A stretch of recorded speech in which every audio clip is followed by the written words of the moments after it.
Good morning, everyone. This is His Word Only.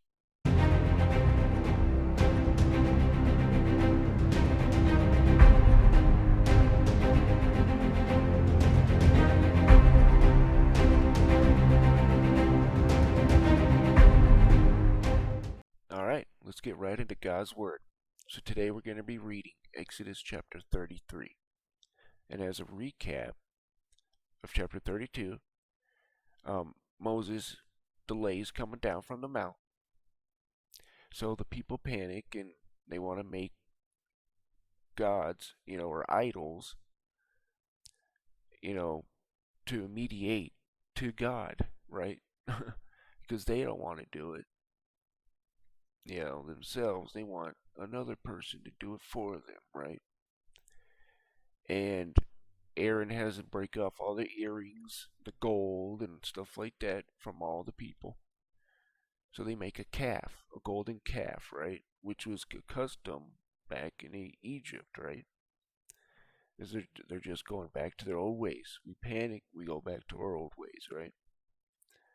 Then Moses comes down, sees what's going on, and then melts down the calf, makes the people drink it, right? And then he has a line drawn in the sand saying the people who want to follow God this way, the people who don't go that way, right? There were about 3,000 people who fell, right? Because they didn't want to follow God. And then some of the embarrassment was that they were naked because of their shame, right? But anyways, that's that. Off to chapter 33. And the Lord said unto Moses, Depart, and go up hence, thou and the people which thou hast brought up out of the land of Egypt, unto the land which I swear unto Abraham, to Isaac, and to Jacob, saying, Unto thy seed will I give it. And I will send an angel before thee, and I will drive out the Canaanite, the Amorite, the Hittite, the Perizzite, Hivite, and the Jebusite, unto a land flowing with milk and honey. For I will not go up in the midst of thee, for thou art a stiff-necked people, lest I consume thee in the way. And when the people heard these evil tidings, they mourned, and no man did put on his ornaments. For the Lord had said unto Moses, Say unto the children of Israel, Ye are a stiff-necked people. I will come up into the midst of thee in a moment, and consume thee.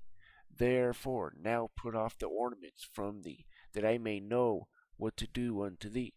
And the children of Israel stripped themselves of their ornaments by the Mount Horeb.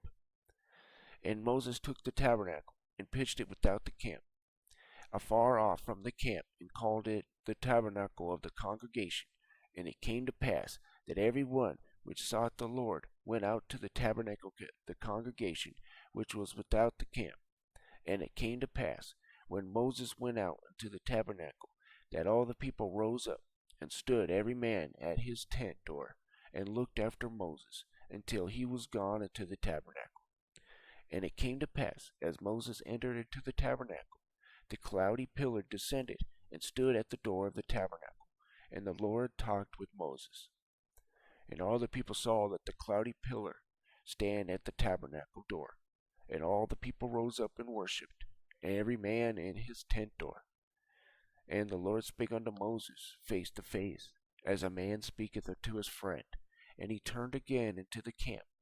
But his servant Joshua, the son of Nun, a young man, departed not out of the tabernacle. And Moses said unto the Lord, See, thou sayest unto me, Bring up this people, and thou hast not let me know whom thou wilt send with me. Yet thou hast said, I know thee by name, and thou hast found grace in my sight. Now therefore I pray thee, if I have found grace in thy sight, show me now thy way, that I may know thee, that I may find grace in thy sight, and consider that this nation is thy people. And he said, My presence shall go with thee, and I will give thee rest. And he said unto him, If thy presence go not with me, carry us not up hence.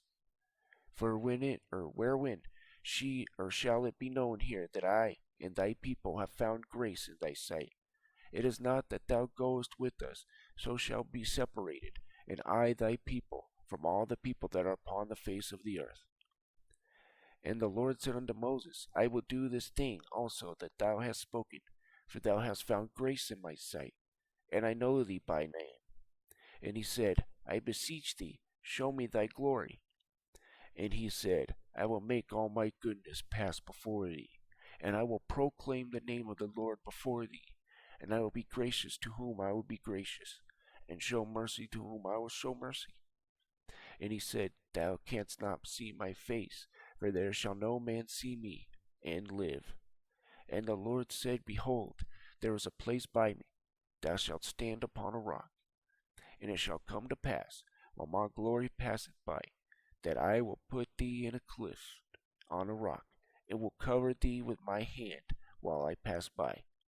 And I will take away my hand, and thou shalt see my back parts, but my face shall not be seen. And that is the end of chapter 33. Alright, yeah, as a summary, here we have God telling Moses to get ready. We're going to go into the land of Canaan, right? Which later becomes the land of Israel, right? The land flowing with milk and honey. But the people are stiff-necked, right? And they do not want to follow God, it seems like, because here they have ornaments on, and basically, pagan ornaments, right? And then Moses has them strip themselves, and then Moses, this is what we all should do, right? He separates themselves, right, and pitches his tent, the house of God, away from that stuff, right? But anyways, the people come, Moses calls it the Tabernacle of the congregation. And then the people end up coming through it, the people who want to serve God. We have Moses, pleading with God here, that we're the people that you wanted, that you promised us, lead us to this place and all that, And he will, and yeah, he said he's gonna send his angel, right? Which is, to me, in my opinion, it's the angel of the Lord, right? But anyways, that's my jumbled up version of that. I apologize, guys. But anyways, I hope you guys were edified, and you guys have a wonderful day.